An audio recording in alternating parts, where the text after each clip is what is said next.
tous. Aujourd'hui, la petite vidéo va se porter sur le mot passeur d'âme. Alors pourquoi ce sujet? Parce que j'entends beaucoup en fait de personnes qui disent moi je recherche une passeuse d'âme ou un passeur d'âme. Sauf que ça veut rien dire du tout en fait, le passeur d'âme. Aujourd'hui, c'est vrai qu'on en entend partout d'ailleurs. Ah ben moi je suis passeuse d'âme, moi je suis passeur d'âme. Comme si on faisait partie d'une élite et qu'on était seul habilité à faire passer des âmes. Sauf qu'on ne fait pas partie d'une élite. Le mot passeur d'âme est très mal employé en fait. Il est vrai que moi je l'avais mis au début sur ma page. Que j'étais passeuse d'âme, parce qu'en fait on me l'avait dit de le mettre, parce que les gens sinon n'allaient pas comprendre ce que je voulais dire. Et pour entrer dans les cases, je l'avais fait. Sauf que passeur d'âme, faut savoir qu'on ne fait strictement rien passer.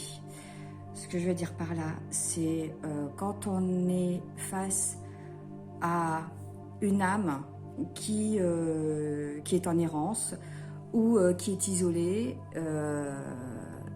avant tout on cherche à comprendre pourquoi cette âme est encore ici. Et en fait, par contre, là, oui, et là je vais insister sur ce point-là, il faut être médium pour pouvoir accompagner ces âmes. Sans médiumnité, on ne peut pas comprendre en fait pourquoi elle est encore ici, et puis l'aider. C'est surtout ça, c'est comprendre et l'aider derrière, si on peut, bien sûr, parce qu'il y a certaines âmes qui ne veulent pas, hein, là-dessus, c'est leur choix, c'est pas la nôtre. Et donc avant tout, il faut être médium. Et là par contre, voilà, c'est pour accompagner ces âmes-là. Pourquoi? Parce qu'il faut les comprendre. Il faut comprendre leur histoire, il faut chercher à comprendre pourquoi ils sont encore dans ce lieu et qu'est-ce qui fait que. Une fois qu'on a instauré un dialogue, là on peut commencer à négocier son départ, s'il l'accepte. Parce que s'il n'accepte pas, ben nous on ne peut rien faire. Et une fois qu'il a accepté, en fait, ce que je dis, c'est une fois qu'il est de nouveau en paix avec ses émotions, avec ses sentiments, ben, cette âme en fait elle part toute seule. On fait plus rien. On fait pas partie d'une élite avec des pleins pouvoirs qui font passer, qui prennent l'âme dans les mains et puis qui la montent.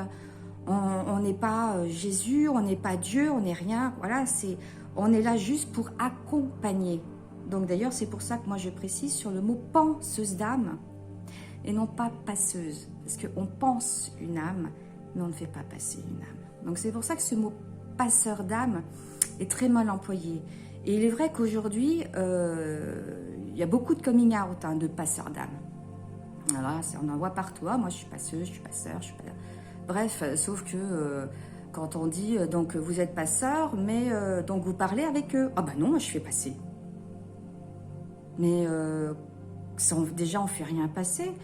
Et en plus de ça, c'est ce genre, entre guillemets, d'acte peut avoir des répercussions sur l'âme qui est en errance ou alors qui est isolée ou qui est en peine. C'est particulier, quoi. C'est effectivement ces personnes qui vous disent ben moi je rentre chez vous et je vous chasse ça. C'est un irrespect total vis-à-vis de cette personne qui est là, qui est peut-être en souffrance, cette âme qui est là et qui est sans doute en souffrance. Il faut déjà avant tout chercher pourquoi. Et je voulais faire cette petite vidéo parce qu'en fait, au jour d'aujourd'hui, on entend tellement de choses à droite, à gauche, on lit, on regarde et ça devient du grand n'importe quoi. Ça n'a ni plus ni queue ni tête. Et voilà, c'est un vrai brouillon maintenant. C'est un peu ça. On ne cherche plus à comprendre, on veut faire tout vite.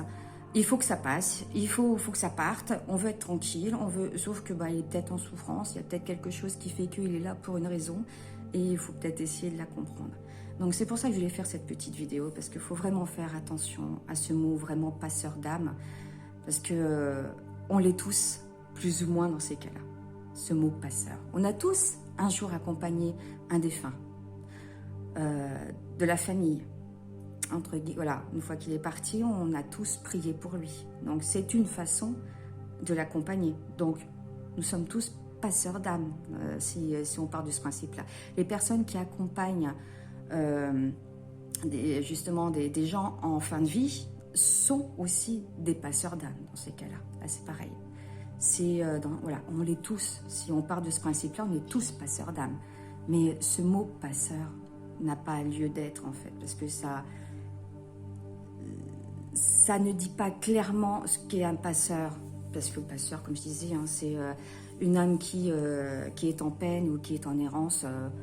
Si vous ne le faites pas passer, s'il ne veut pas. Hein. Je vous le dis, hein, c'est lui qui décide, hein, c'est pas nous.